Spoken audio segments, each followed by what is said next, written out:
Hey guys, I'm back. Today is chapter 18 in Bud Not Buddy, and sadly, we only have this chapter and the next one left, and it will be the end of our story. We're going to jump right in. Chapter 18. We got in 2 cars to drive for an hour and a half north of Grand Rapids. We were headed to a dinky town called Mecosta. I got to ride with the band while Mr. Jimmy and Herman E. Calloway and the instruments were riding in the Packard, which is a car. Miss Thomas stayed back at Grand Calloway Station. I'd been living with Miss Thomas and the band for about 7 days, and this was already my 3rd trip on the road. The band was doing their next favorite thing to playing music. They were teasing each other and talking about Herman E. Calloway behind his back. The thug said to Dirty Deed, "I'd be offended, man. And I ain't trying to say that you ain't good on the 88s, but you know the only reason you got this gig is because you're Dutch, you're white, and you don't have the strongest personality in the world." Dirty Deed said, "Yeah, well, such is life. You think I'm going to give up the best gig in the state just because you'd be offended? Take a look out the window. There's a depression going on. How many folks you see living like us, Negro or white? Not many. That man may have his faults, but he's a struggler. I'm putting my hat in with him." Eddie looked at me and said, "Bud, Mr. C has always got a white fella in the band, for practical reasons, but we don't hold his skin color against him. He can't help the way he was born." Deed said, "You're just too kind, Edward." Eddie kept talking. "We do that 'cause the boy can play. Mr. C won't compromise on his music." I said, "Why does he always keep one white guy in the band?" Deed said, "It's the way of the world, Sleepy. It's against the law for a Negro to own any property out where the log cabin is, so Mr. C put it in his name." Eddie said, "That and a lot of times we get gigs playing polkas and waltzes, and a lot of these white folks wouldn't hire us if they knew we were a Negro band, so Deed goes out and sets up everything." "But what do they say when the Dusky Devastators show up?" Deed said, "Well, it's too late for them to say anything then. It's us or no music." Eddie said, "And Mr. C tells them if we aren't the best band they'd ever heard, then they don't have to pay. We haven't been stiffed yet." With all the arguing and jokes about Mr. C, the trip seemed real short. We unloaded all of the instruments and waited for nighttime to come. I'd heard the band play and practice 1,000 times and still had to just about sit on my hands when they were finished so I wouldn't bust out clapping. We finished our set at a little place called the Laughing Donkey, and I got to sleep right on stage to guard the instruments. The next morning I was packing everything into the cases when I got some real bad news. Herman E. Calloway told Mr. Jimmy, "I'm a stay and catch up with Eugene. You boys head back." The man who owned the club, Mr. Eugene Miller, used to be in one of Mr. C's bands. Mr. Jimmy said, "Bud, take your time loading everything into the Packard, and you can ride back with Herman." Uh-oh. Me and Mr. C looked at each other like this wasn't a good idea. He said, "Whatever," and walked back to the club's office. Shucks, a whole hour and a half trapped in a car with him. I loaded all of the instruments into the Packard, sat on a big rock, and took out my recorder to practice. I could hear Mr. C and Mr. Miller talking and laughing for the longest time.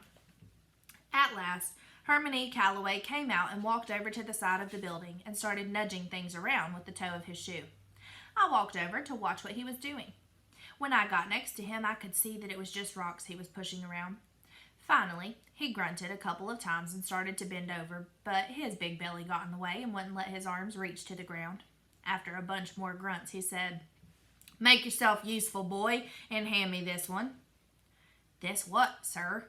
"This stone, this one." Right at the end of Mr. C's shiny brown shoe was a little roundish rock. I bent over to pick it up, blew some of the dirt off of it, and turned it over a couple of times in my hand to try to see what Mr. C thought was so special. The only thing that I could tell was that he'd picked a perfect throwing rock. The exact same kind of rock I'd use if I was about to chunk someone in the head. I dropped it into his hand. He didn't look at it or nothing. He just stuck it in his pocket, and I heard it bang up against some silver dollars.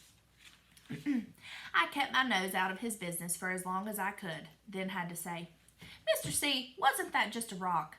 "Sure was." He started walking back to the Packard. I followed. There were a million ways to ask what I wanted to know, and I chose the worst one when I said, "What in Sam Hill are you going to do with a doggone rock?" It sounded a lot meaner than I wanted it to, but I was really surprised that Mr. C would want an old rock. He climbed in on one side of the Packard, and I climbed in on the other. After he stuck the key in the dashboard, he said, "Bad habit." Then he leaned over toward me and opened the glove box of the car. There weren't any gloves or maps or papers in the box, just a bunch of perfect throwing rocks. They all looked like they had writing on them. I reached in and took one of the rocks out. Written on the back of it was Idawind M 5.2.36. I took another one out and it said Preston in 6.4.36. These were just like my rocks. I took one more and it said Chicago, Illinois 3.19.32. I looked over to Mr. C and said, "I've got some of these, sir." He said, "Really? I've got some too." He looked at me, shifted his pipe away from the talking side of his mouth and said, "Bud, I know you're not the sharpest knife in the drawer, and I hate to be the bearer of bad tidings, but those are found all over the world. In fact, they're about as common as rocks." I almost didn't answer him, but since I didn't want to look so stupid, I said, "Yes, sir, but mine have writing and numbers on them too." He said, We kept driving. Finally, I said to him, "You don't believe me. I'll show you." I dropped his 3 rocks back into the glove box and closed it, then climbed over the front seat to get my sax case. I found it and set it on the back seat and unlocked it. As soon as I opened the top, that smell of old spit and crumpled up velvet and mildew came rushing out, and it was still great. I lifted the little door that covered my rocks and took 2 of them out. I climbed back over the front seat, but kept the rocks covered in my hand. If he was going to see these, he was going to have to ask first. I crossed my arms across my chest and waited. It's a good thing I've got lots of patience, because I waited a long, long time. When we finally got back to Grand Calloway Station, Mr. Jimmy helped us unload the car. Finally, I decided that Mr. C had waited long enough. I stuck my rocks in his face and said, "See, I told you I had some rocks like those. The only difference is mine say Flint M.8.11.11 and Gary N.6.13.12. He said, "Where did you find these? Didn't I tell you not to do any rummaging around in that room you've been sleeping in?" He reached for the rocks. I don't know why, but I let him take them. He was the first person other than Bugs that I'd ever let touch the rocks that my mama had given to me. Mr. C turned the rocks over and over in his hands and said, "Well, where'd you get these?" Uh-oh. I could tell by the way Herman E. Calloway was holding my rocks that he didn't plan on giving them back to me anytime soon. I kept watching his hand, waiting for a chance to snatch my rocks and get out of there. If I could get my hands back on my rocks, I knew I could outrun Mr. C, even though he was a lot stronger and his legs were a lot longer than mine. Herman E. Calloway said, "Answer me. Where'd you take these from?" Mr. C sounded meaner than he ever had before. Mr. Jimmy heard him and put down the box he was carrying and walked over to us real quick. Herman E. Calloway had the rock squeezed tight in his right hand fist and had his left hand fist balled up like he was ready to fight. Mr. Jimmy said, "Herman, what's this? What's wrong?" He stood between me and Mr. C.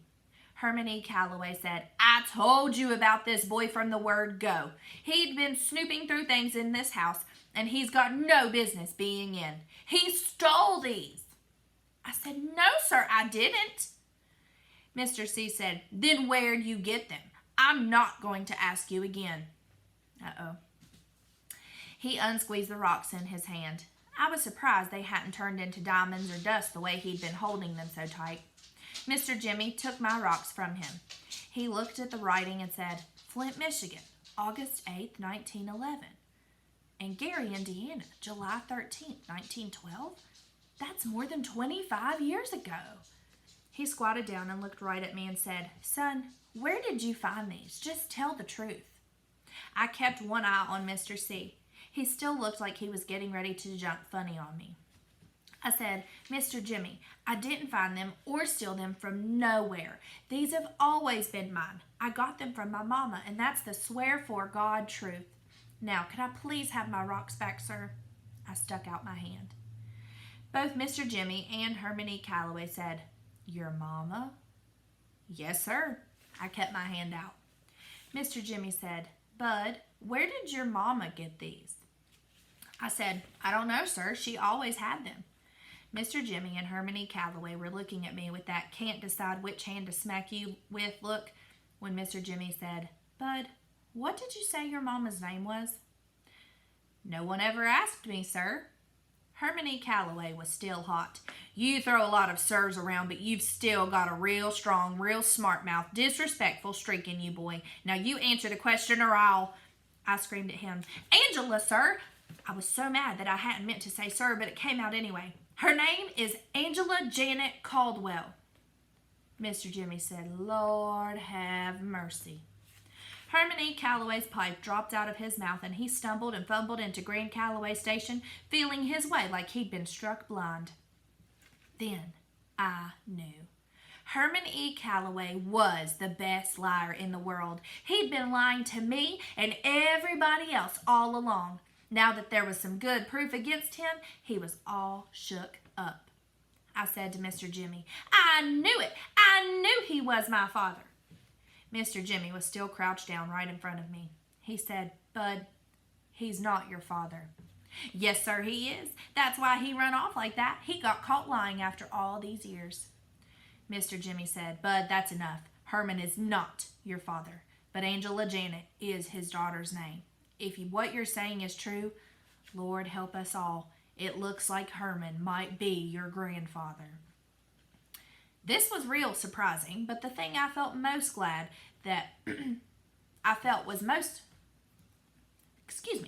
But the thing I felt most was glad that Herman E. Calloway wasn't my dad. Shucks, who'd want a daddy that on top of being so old and so doggone mean had such a big belly? Not me. And that's it for chapter 18. I'm going to leave you hanging until tomorrow. So check back in. We'll read chapter 19. And it's a pretty long one, but that'll put us through to the end.